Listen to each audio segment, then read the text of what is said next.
Republican nominee. Not everyone is on board. As the convention continues, the protests are intensifying. Katherine Heckel is survived by several family members, including her husband and 2 children. Also back in court bright and early this morning is embattled State Attorney General Kathleen Kane. A bunch of people who've come from across northeastern and central Pennsylvania to voice their concerns about the potential repeal of the Affordable Care Act.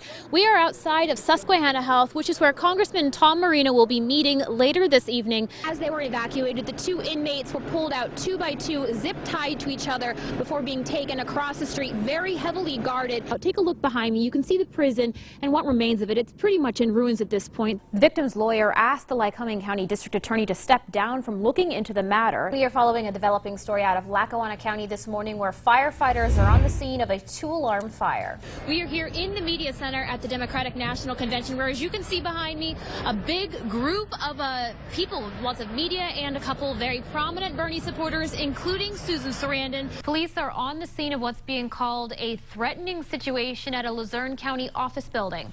Our lead I-Team reporter, Andy Mahalchik, is on the scene in Wilkes-Barre with the very latest. Andy, what can you tell us?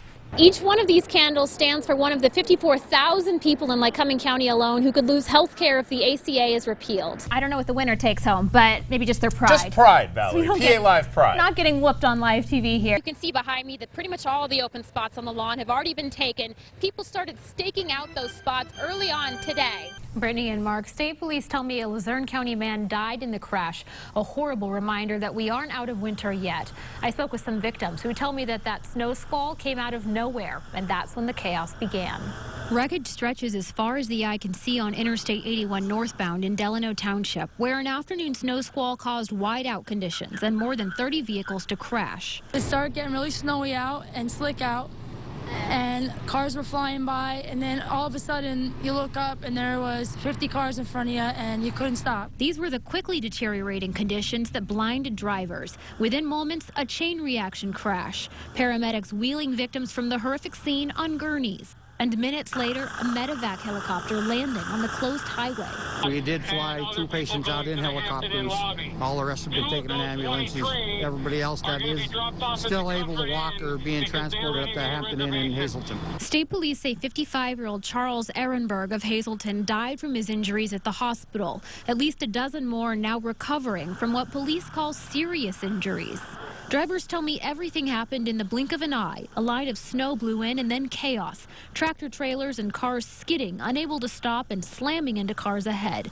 Some of the people involved were hit while waiting in the median. Well, I seen him coming in the rearview mirror because there was a PennDOT truck that had skidded out earlier, and luckily it missed us. But when I seen him come in the rearview mirror, it was just hold on and nothing you could do at that point. As state police begin reconstructing the scene, tow trucks begin their work, preparing for a long night ahead. And those tow trucks began working to clear the scene around 6 o'clock this evening, but state police say there is so much cleanup to do.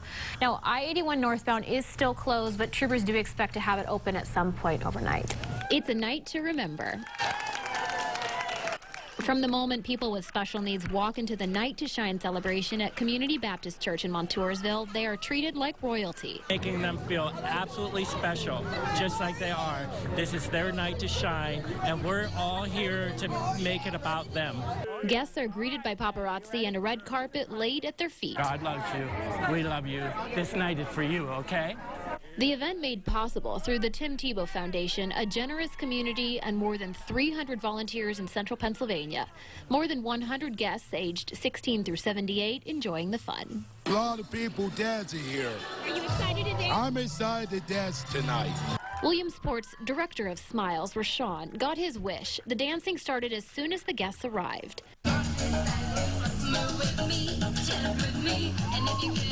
And between the music, photo booth, limo rides, beauty stations, and karaoke rooms, smiles spread quickly between the attendees and volunteers. It means everything to me. It's such a blessing to be here and just see all these kind people just come out and have such a really good time, because this is really once in a lifetime for them, so it's awesome. But this isn't the only Night to Shine event going on across our country. There are more than 370 other celebrations, including in Luzerne and Lackawanna counties. And each event giving hundreds of people who can be overlooked a night to be a star. I'm excited for my new friends tonight. In Fairfield Township, Valerie, Tysanner, Eyewitness News.